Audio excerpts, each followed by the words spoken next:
The Second Life of Jack Turner. Some people say you only live once.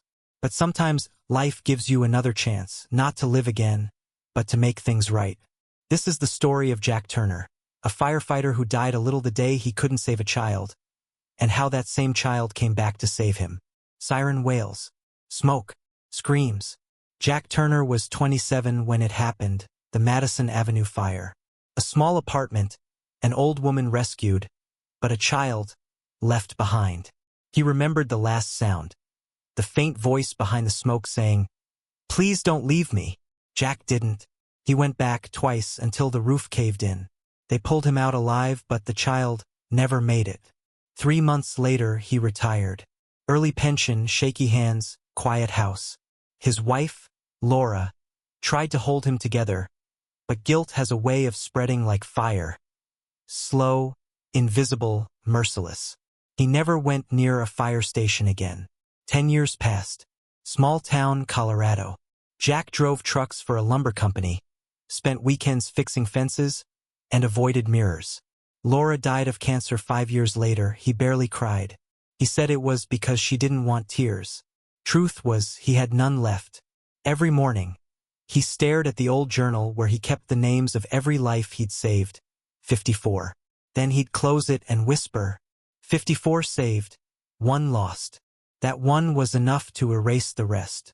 One night, in a diner outside Durango, a young man sat across from him. Leather jacket, sharp eyes, mid-20s. "You're Jack Turner, right? Madison Avenue fire, 2009. Jack froze. "Yeah. That was a long time ago." The man smiled faintly. "Not for me." He slid a photo across the table. A boy, 8 years old, holding a baseball glove. "My brother, Adam. The one you couldn't save." Jack's throat tightened. "I'm sorry. But the man interrupted. "Don't be. You tried harder than anyone else. My mom. She used to say you haunted the fire trying to save him." Jack didn't know what to say. The man stood up. "My name's Ethan. I just wanted to say, I joined the fire department because of you." Then he left. Jack sat there, shaking, the untouched coffee growing cold. A month later, a wildfire tore through Durango Valley. Jack saw it on TV. Volunteer teams requested. Something inside him moved. A small voice saying, "Go." He hesitated. 10 years of running.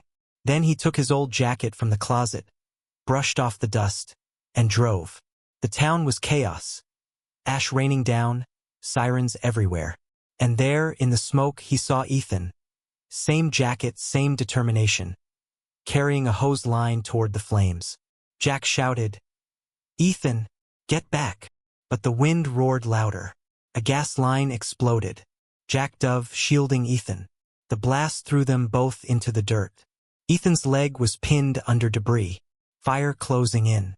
Jack looked around. He could leave, call for help, or stay and risk it again. He stayed. Jack crawled through fire like he used to, not thinking, just moving. He pulled the beam, muscle by muscle, burning his hands. Ethan screamed, "You'll die!" Jack shouted back, "Not today."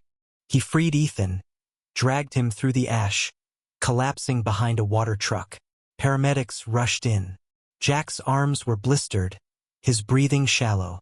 He looked at Ethan and smiled weakly. "Guess I got a second shot." 2 days later, Jack woke in a hospital. Bandaged, oxygen mask on. Ethan sat by his side, eyes red. "You saved me," Ethan whispered. Jack smiled. "Call it even." Ethan hesitated. "There's something you should know. My mom never told anyone. But my brother Adam, he didn't die in that fire." Jack blinked. "What?" "They said he did. But he was in a coma for months. Then we moved away. He recovered. He's a fire captain in Phoenix now." Jack's eyes filled with tears. "You mean he's alive?" Ethan nodded. "He never blamed you. Said you gave him a second life."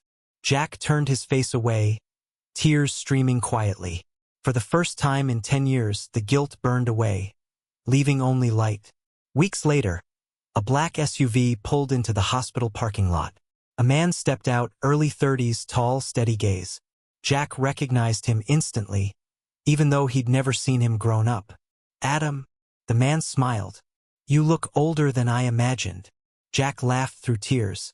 You too. They hugged. Awkwardly at first, then fiercely. Jack whispered, I thought I lost you. Adam replied, You saved me twice. Months later, Jack stood again at a fire line, this time as an advisor. Ethan and Adam led their teams.